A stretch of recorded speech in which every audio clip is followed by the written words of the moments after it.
everyone, welcome back to my channel. My name is Cress and today I'm going to be talking about 3 ways to get in the writing mood. A lot of people in articles and YouTube videos will tell you to just sit at your desk and type out the words that you've been waiting to write. But sometimes you just can't because there's this block in your mind. It's a lot like writer's block, but it's that you want it done but you don't want to do it. You just feel so drained and exhausted. So today I'm going to be telling you how I get in the writing mood. And I don't mean just the mood to sit at the computer and stare at a blank page. I mean actually put my hands on the keyboard and feel the words spring free from your fingertips and craft the world that you are writing, the beautiful world that you are creating, the masterpieceful characters and everything above. So let's get into it. The first thing I'd recommend is to listen to music. I know that some people can't write with music, but there are also amazing ambience websites that you can find out there. Like, there's a bunch of websites where if you just put in like dystopian city in a search bar, it'll bring up things of dystopian cities. And you can listen to it. It might have like hover cars on tracks or something like that. People buzzing around, little robots, sort of things like that. Just this dystopian world. If you are like me, they have ones for things like crime scenes and cop sirens, things like that, since I write crime fiction, obviously. Fantasy, I know they have places like marketplaces, all sorts of things, castles. Those ambient, like, websites, you can find them everywhere.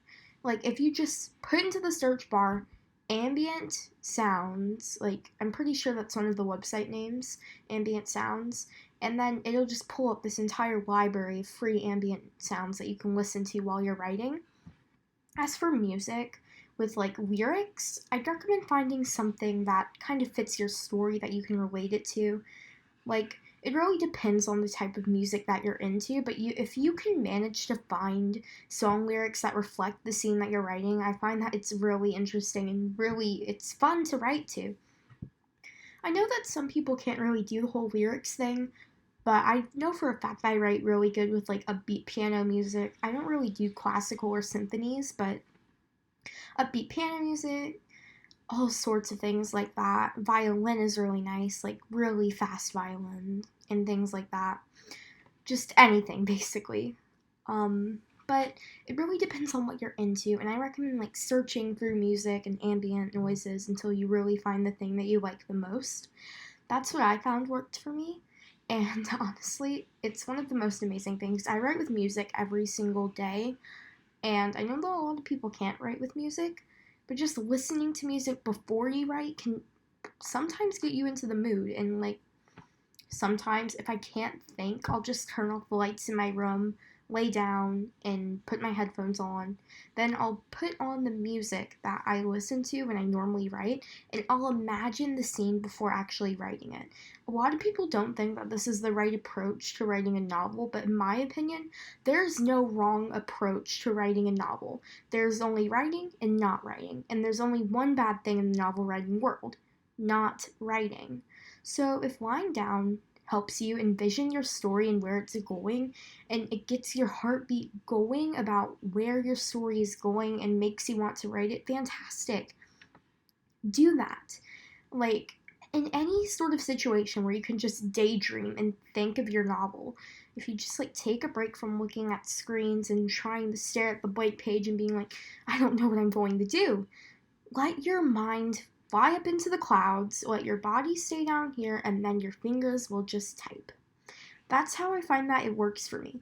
Keep your head in the clouds and keep your actual physical presence present. Because that makes you feel like everything is detached and there's all of these different possibilities. They're endless. And that's what I really find is one of the most amazing things to do while writing. Just let yourself daydream. There are a few other things that you can do, like setting up writing sessions and having absolutely no distractions. Distractions are bad. No distractions are fantastic. It's like if you know that there's a time where you're going to be on your own, set up a little writing retreat. Like, have food, have like yourself, your laptop, your writing tools, whatever you might use. Like, just letting yourself go free is one of the most fantastic things that you can possibly do as a writer.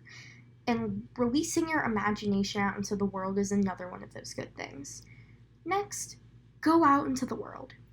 We're in a really weird time having to stay inside of our homes and such, but that doesn't mean that we can't go outside or look outside of a window. In case you're in an apartment or anything like that, you still probably do have windows.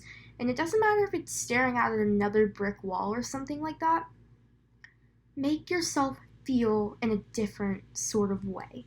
Like, looking out anywhere, I can see my main characters moving around, like, no matter where I am, even if it isn't in the setting that they're typically in.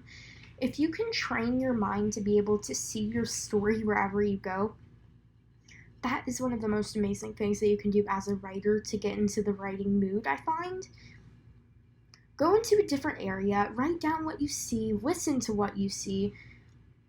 Just, there's nothing that a writer cannot dedicate their attention to enough. Honestly, the imagination thing and just being able to let it go free and like completely cleansing the world of everything else and only being able to see your story in your eyes and in the world. It's a weird thing because I've always felt like writers see the world in a different way and interpret things differently, but I know that for a fact. My imagination is absolutely insane because just seeing these things and these people moving around outside, it's a different experience to when I'm not thinking about writing, which isn't very often, honestly. But when I am thinking about writing, it's surreal, and it really makes me want to just get a notebook, anything that might help me like express the feelings that are just pent up within me and turn them into words. If you can manage to do any of those things, listen to music, let your imagination soar free, just entice yourself in a different area that might let your imagination roam free, anything like that, do it. I promise you, it's going to help. My name is Cress, thank you for watching, and I hope to see you again soon.